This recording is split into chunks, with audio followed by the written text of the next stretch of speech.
有冇發現身邊有啲人為咗避開三高，日日食水煮菜，滴油不沾呢？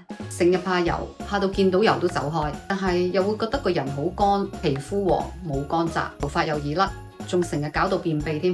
其實唔係因為你老咗，係因為你嘅身體乾咗。有一本抗炎食物嘅書，便有講咗好多入心嘅說話。人到中年，身體生鏽，有時唔係因為油食得太多，反而係油食少咗。你諗下架車，淨係洗外邊嘅殼，冇油潤劑，部機器就會咔咔聲。書入邊話有兩樣寶貝，第一係樹上嘅黃油，唔好聽到黃油就怕。牛油果入邊係單元不飽和脂肪，幫你嘅血管減壓，仲可以幫你吸收水煮菜入邊嗰啲好嘢，可以攞嚟搽全麥包當果醬咁搽，得開心又滋潤。第二係大腦堅果核桃，入邊有種天然成分，日日食2-3粒，腦袋都順滑晒，精神都好啲。記住要揀原味有殼嗰啲，千祈唔好食糖衣核桃，嗰啲係糖蛋嚟㗎。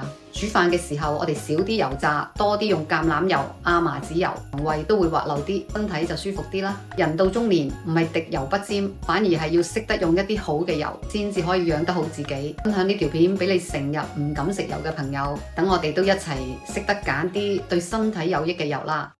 關注迪安，一齊身心健康生活。